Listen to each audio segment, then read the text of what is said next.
Yes, work hard and save some money, but don't be afraid to take a bit of risk. Right. The interesting thing about real estate is, like all things, with a little bit of risk, you can do a bit better. Don't be afraid.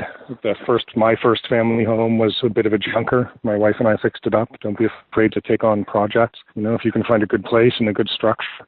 Sometimes you live in a way you don't necessarily want to for a few years until you've done the renovation you need. I've lived through renovations. It's not the end of the world. Mm-hmm. And I think if you've got an open mind to what you can buy and what you can afford, and you put a little money away, work hard, then you'll find a way into the market. Got it. And what do you think about the bank of mom and dad, about a lot of people getting help from their parents these days?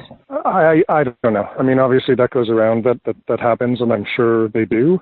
Certainly the kids today are coming from probably the richest generation ever, and there is definitely money out there. So I think I'm a family person. If parents want to help, I think that's wonderful and great. If you have that opportunity, great. If you don't, find another way. Absolutely. So do you plan on helping your kids when they get older? I'm trying to buy houses now, knowing that it will be more difficult for them to buy them in the future. So yes, I would help my children get into the real estate market. Awesome. So that's a good strategy. Try to buy now to help your kids out later. Yeah, and myself, of course. Of course. That makes sense. Absolutely.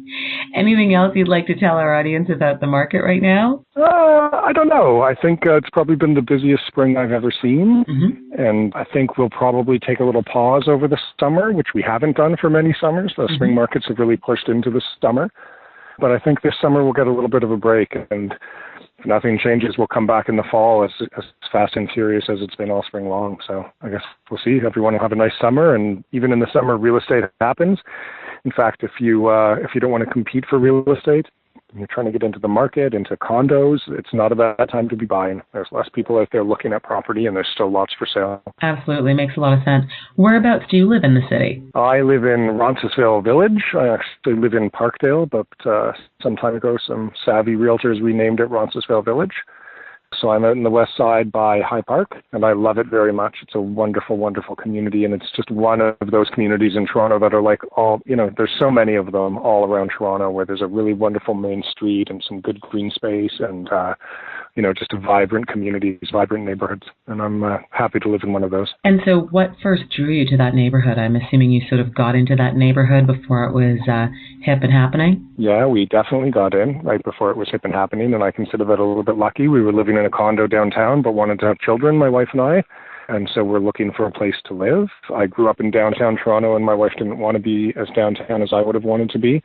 We found Roncesvalles, and my wife is from Collingwood, and she really liked the main strip because it seemed like a small town to her, the main strip of Roncesvalles. And we bought out there and have never looked back. And were the schools good when you moved out there? Yeah, we looked into the schools because of the kids, and there was a very good school, Howard Public School, that had French immersion, which was interesting to us. We liked the stream of schools it went through, and we were happy with it. So there are great schools out here. It is the city.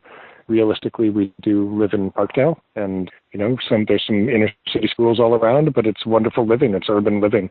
It's how I grew up, and I'm happy to raise my kids that way. So that sounds great. Now, you mentioned something about Parkdale, because Parkdale right now, there's some parts of Parkdale that seem sketchy, but then there's other parts of Parkdale that seem like they're up and coming. How long do you think it's going to take Parkdale to have a full sort of rebirth? I hope a long time. I consider Parkdale one of the most, maybe the last interesting neighborhood in Toronto.